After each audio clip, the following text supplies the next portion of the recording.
ስልካችንን ብቻ በመጠቀም ዩቲዩብ በመክፋት በዶላር ተከፋይ መሆን እንደሚቻል ስንቶቻችን እናውቃለን? ዩቲዩብ ለመጀመር የግዴታ ላፕቶፕ፣ ካሜራ ወይም ስቱዲዮ ምናምን አያስፈልግም። ስለዚህ በዚህ ቪዲዮ የእጅ ስልካችንን ብቻ በመጠቀም አንደኛ ቪዲዮና ኦዲዮ የመቅረጽ ጥበብን አሳያችኋለሁ። በሁለተኛ ደረጃ ቪዲዮና ኦዲዮ ስንቀርጽ ማድረግ ያለብንን ጥንቃቄዎችን እነግራችኋለሁ።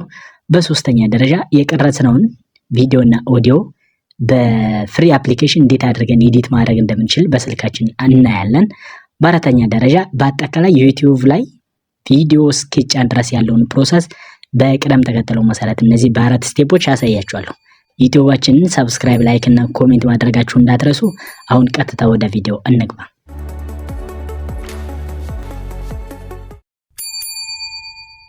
እሺ መጀመሪያ ዩቲዩብ ቻናል መክፈት ይኖርብናል። ስለዚህ ዩቲዩብ ቻናል ያልከፈታችሁ ካላችሁ ምናልባት በ2018 ወይንም በፈረንጆች አቆጣጠር 2025 ላይ ዩቲዩብ እንዴት ክሬት ማድረግ እንደሚቻል የሰራሁት ቪዲዮ አለ። እሱን ቪዲዮ ገብታችሁ አይታችሁ ዩቲዩብ ቻናል መክፈት ትችላላችሁ። ስለዚህ በዚህ ቪዲዮ ዩቲዩብ ቻናል ከፍታችኋል ብለን በማሰብ እንዴት ዩቲዩብ ቻናል ከከፈትን በኋላ ምንድነው ማድረግ ያለብን የሚለውን ነገሮችን ማሰብ አለብን። ስለዚህ በቅደም ተከተሉ በስቴፕ ባይ ስቴፕ እንይ። አንደኛ እንደ ጀማሪ ዩቲዩብ ቻናል ከከፈትን በኋላ የምንሰራቸውን ርዕሶች ወይንም ይዘቶች ውስብስብ ያልሆኑ ሲምፕል እና ስንሰራ ደስ የሚሉን ቀለል ያሉ ርዕሶችን መምረጥ አለብን። ይሄ የመጀመሪያ ስቴፕ ነው፣ ርዕስ ስንመርጥ። ሁለተኛ የምትመርጡት ርዕስ በሞባይል ስልክ የሚሰራ መሆኑን አረጋግጡ። በሶስተኛ ደረጃ ደግሞ በትንሽ ነገር ጀምሩ። መጀመሪያ በትንሽ ነገር ጀምሩ፣ ከዛ በኋላ በሂደት ታሳድጉታላችሁ። በአራተኛ ደረጃ ትኩረታችሁን ማድረግ ያለባችሁ ብዛት ላይ ሳይሆን ጥራት ላይ መሆን አለበት። ስለዚህ ይሄንን ፎከስ እናደርጋለን መቼ ርዕሶችን ስንመርጥ ማለት ነው። ኦኬ ርዕሶችን መርተናል። በመቀጠል የመጀመሪያ ቪዲዮ ከመጫናችን በፊት ወይንም አፕሎድ ከማድረጋችሁ በፊት ቢያንስ 5 ልትሰሩ የምትችሏቸውን ይዘቶችን ቅድሚያ በቅድ ደረጃ አስቀምጡ። ይሄ ለምን ይጠቅመናል ብላችሁ ከጠየቃችሁኝ አንደኛ ኮንሲስተንሲን ለመጠበቅ ይጠቅመናል። ስለዚህ ኮንሲስተንሲ ለዩቲዩብ በጣም አስፈላጊ ነገር ነው። ኮንሲስተንሲ ማለት ምንድነው? ለምሳሌ ከሳምንት 3 ቪዲዮ መጫን አለብኝ ብላችሁ አስባችሁ ከሆነ በየሳምንቱ 3 ቪዲዮ መጫን አለባችሁ። ሬጉላር መሆን መቻል አለባችሁ። ስለዚህ ይሄን ለማድረግ ደግሞ ቅድሚያ 5 ርዕሶችን ወይንም ይዘቶችን መርጠን በቅድ ደረጃ ማስቀመጥ አለብን። እነዛ ቪዲዮዎችን ከያዝነ በኋላ ነው ርዕሶችን ሐሳቦችን ከያዝነ በኋላ ወደ ስራው እንገባለን ማለት ነው። ስለዚህ እነዚህ 5 ቪዲዮ ይዘቶች ሁሉም ግልጽና አጭር ቢሆኑ ይመረጣል። አጫጭር ቢሆኑ በጣም ጥሩ ነው፣ ይመረጣል። እንደጀማሪ እነዚህ ነገሮችን ኮንሲደር ማድረግ አለብን። በመቀጠል በሶስተኛ ደረጃ ይዘቶችን በቅድ ደረጃ አዘጋጅታችሁ ካስቀመጣችሁ በኋላ ስልካችሁን ብቻ በመጠቀም ኦዲዮንና ቪዲዮን ሪካርድ ታደርጋላችሁ። የዚህ ዘመን የስልክ ካሜራዎች ቪዲዮ ለመቅረጽ በጣም በቂ ናቸው። ምናልባት የምንቸገረው እንዴት መቅረጽ እንዳለብን ካላወቅን ብቻ ነው። ስለዚህ ቴክኒኮችን ማወቅ መቻል አለብን። እንዴት ነው መቅረጽ ያለብን፣ ኦዲዮ እንዴት ነው የምንቀርጸው፣ ቪዲዮ እንዴት ነው መቅረጽ የምንችለው የሚለውን ማወቅ አለባችሁ እንጂ የስልክ ካሜራዎች በጣም በቂ በላይ ናቸው።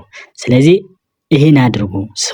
ቪዲዮ መቅረጽ ስትጀምሩ ማድረግ ያለባችሁ ጥንቃቄዎች አሉ። አንደኛ የስልካችሁን ካሜራ ሌንስ አጽዱ። ይሄን ስታደርጉ በሶፍት ነገር ወይንም በሆነ ደረቅ ነገር ብታጸዱት ጥሩ ነው። በሁለተኛ ደረጃ ተፈጥሯዊ የሆነ ብርሃን ተጠቀሙ።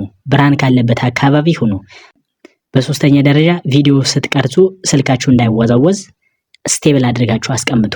በአራተኛ ደረጃ በ1080 30 ፍሬም ፐር ሰከንድ ቪዲዮ ሪካርድ አድርጉ።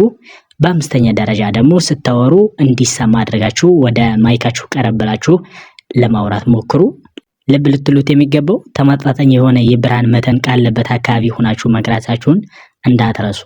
እንግዲህ ቪዲዮም ኦዲዮም አሁን ቀርጻችኋል።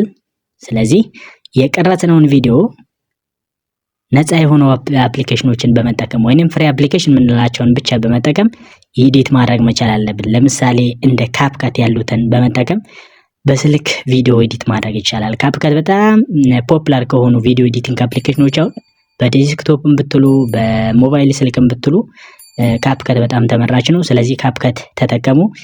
ካፕካት እንዴት መጠቀም እንዳለባችሁ በስልካችሁ ደግሞ የሰራሁት ቪዲዮ አለ። እሱን ቪዲዮ ገብታችሁ ብታዩት በጣም ተጠቃሚ ትሆናላችሁ ብዬ አስባለሁ። እሱን እዩ። ኤዲት ስታደርጉ አንዳንድ ቀለል ያሉ ቴክስቶችን ወይንም ጽሁፎችን ጨምሩበት። እንዲሁም ባክግራውንድ ሙዚክ ድምፁ ሳይበዛ ትንሽ ደስ የሚል ድምፅ ለስለስ ያለ ባክግራውንድ ሙዚቅም ጨምሩበት። ኤዲት አድርጋችሁ ጨርሱ ደግሞ በ1080 አድርጋችሁ ሪዞሉሽኑን ኤክስፖርት ማድረግ አለባችሁ ማለት ነው። ቪዲዮ አቀናብራችሁ ጨርሳችኋል። ከእጃችሁ ላይ ቪዲዮ አለ፣ የመጀመሪያው ቪዲዮ በመቀጠል ምንድነው የምታደርጉት? ስልካችሁን በመጠቀም ለሰራችሁት ቪዲዮ ታምኔል መስራት አለባችሁ። ታምኔል በጣም አስፈላጊ ነው ዩቲዩብ ላይ። ለዩቲዩብ ቪዲዮ ታምኔል ከሌለው ምንም አይደለም። የትኛውንም ቪዲዮ ኳሊቲ ያለውን ቪዲዮ ብትሰሩ ታምኔሉ ማያምር ከሆነ ምንም ማለት አይደለም። ስለዚህ ታምኔል መስራት አለባችሁ። ይሄንን በተመለከተ ፍሪ አፕሊኬሽን አለ። ለምሳሌ ፒክስል ላብ ቬሪ ፖፑላር ነው ኢን ዘ ወርልድ፣ ፍሪ ነው፣ ኢንተርኔት አይፈልግም፣ ኦፍላይን መስራት የምትችሉት ነው። ፒክስል ላብን በመጠቀም እንዴት ለዩቲዩብ ታምኔል መስራት ይቻላል የሚለውን ቪዲዮ ሰርቻላችኋለሁ። ይሄንን ቪዲዮ ገብታችሁ ማየት ትችላላችሁ። የ25 ምናምን ደቂቃ ሙሉ ቪዲዮ ነው። እሱን ብታዩት እርግጠኛ ነኝ ማስታርት አድርጋላችሁ። እሱን በመጠቀም ዩቲዩብ ታምኔል ስሩ። በመቀጠል አሁን ዩቲዩብ ቪዲዮዎችንም ሰርተናል፣ ታምብኔልንም ሰርተናል። አሁን የሚቀረን መጫን ብቻ ነው። ስለዚህ ቀጥታ እንጭናለን ማለት ነው። ስለዚህ ስንጭን የዩቲዩብ ቪዲዮን በሞባይል ስንጭን እንዴት ነው ምንጭነው?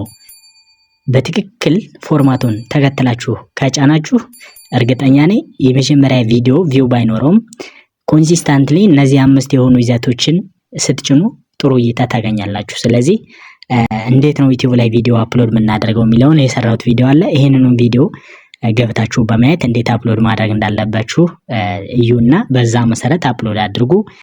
ስለዚህ የመጀመሪያ ቪዲዮ ጭናችሁ ወይንም አፕሎድ አድርጋችሁ ብዙ ቪው ላይ ኖረው ይችላል። ነገር ግን ኮንሲስታንትሊ እነዚህ ቅድም በቅድ ደረጃ አስቀምጡ ያልኳቸውን እነዛ 5 ይዘቶችን በቅዳችሁ መሰረት 5ቱን ቪዲዮ ስትጭኑ ዩቲዩብ የእናንተን ቪዲዮ ሪከመንድ ያደርጋል።